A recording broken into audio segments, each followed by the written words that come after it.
क्या आपने कभी सोचा है कि एक आरोप आपका करियर, आपकी इज्जत और आपकी पूरी जिंदगी बर्बाद कर सकता है? जी हाँ, हमने देश में ऐसे मामले देखे हैं जहां आरोप लगते ही फैसला हो गया है और बाद में सच्चाई सामने आई है। क्या आज सबूत से पहले आरोप को सच मान लिया जाता है? और क्या यह सच नहीं है कि देश में बने कई बड़े कानून आज अपने दुरुपयोग की वजह से डर का कारण बनते जा रहे हैं? अगर पहले से बने कानूनों में दुरुपयोग की समस्या है, तो बिना सुरक्षा के नए नियम क्यों लाए जा रहे हैं? नमस्कार, मैं हूं संदीप मिश्रा। आज हम बात कर रहे हैं भाजपा सरकार के कार्यकाल में यूजीसी द्वारा लाए गए नए नियम की, जिस पर आज सवर्ण समाज सवाल उठा रहा है। यूजीसी ने कॉलेज और यूनिवर्सिटी में भेदभाव रोकने के नाम पर नए नियम लागू किए हैं। कहा गया है कि इससे छात्रों और शिक्षकों को सुरक्षा मिलेगी। मकसद अच्छा है, लेकिन चिंता यहीं से शुरू होती है। अगर किसी बिना पुख्ता जांच के शिकायत दर्ज हो जाती है, तो उस व्यक्ति को खुद को बचाने का मौका कब और कैसे मिलेगा?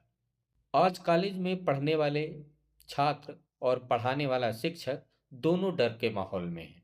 अगर शिकायत झूठी निकली, तो क्या शिकायत करने वाले की कोई जवाबदेही तय होगी? सच यह है कि इस नए नियम में झूठी शिकायत पर जवाबदेही को साफ नहीं किया गया है और उसको हटा दिया गया है। यानी एक बार आरोप लगा तो आरोपी को लंबी प्रक्रिया, मानसिक दबाव और सामाजिक नुकसान झेलना पड़ सकता है। अब बात करते हैं एससी एसटी एक्ट की। यह कानून वंचित समाज की सुरक्षा के लिए बना था और इसकी जरूरत से कोई इनकार नहीं करता।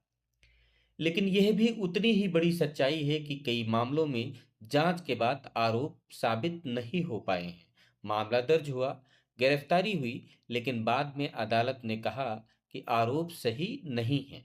ज्यादातर केस सही और जरूरी होते हैं, लेकिन कुछ मामलों का दुरुपयोग पूरी व्यवस्था पर सवाल खड़ा कर देता है।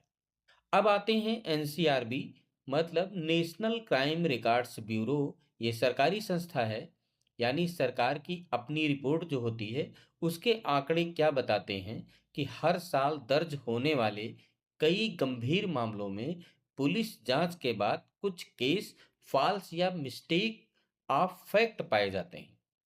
एनसीआरबी यह भी बताता है कि बलात्कार के अधिकांश मामलों में पीड़िता और आरोपी एक दूसरे को पहले से जानते थे। यानी कई मामलों में पहले रिश्ता था, फिर विवाद हुआ, मामला अदालत तक पहुंचा। अदालतों ने यह भी कहा है कि अगर रिश्ता आपसी सहमति से था, तो हर मामले को सीधे बलात्कार नहीं कहा जा सकता है। यह कहना गलत होगा कि सभी केस झूठे हैं, लेकिन यह कहना भी उतना ही सच है कि कुछ मामलों में कानून का गलत इस्तेमाल हुआ है।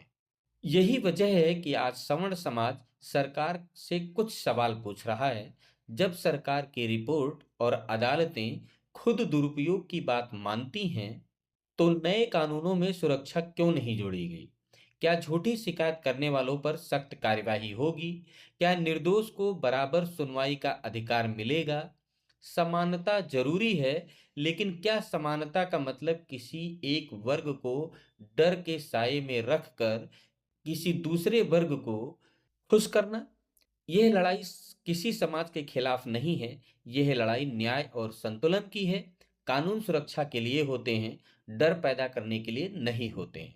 अगर कोई कानून निर्दोष को असुरक्षित बनाता है, तो उस पर सवाल उठाना गलत नहीं है, बल्कि लोकतंत्र का अधिकार है। आप क्या सोचते हैं? क्या यूजीसी के नियम में सुधार होना चाहिए? अपनी राय कमेंट में लिखिए, वीडियो शेयर कीजिए। धन्यवाद। मैं हूं संदीप मिश्रा। मिलते हैं फिर एक नए वीडियो के साथ। सवाल पूछता रहूंगा, क्योंकि सवाल से ही बदलाव आता है। और हाँ, लास्ट में एक बात कहूंगा, अगर कुछ गलत हो रहा हो तो उसका विरोध करना जरूरी है।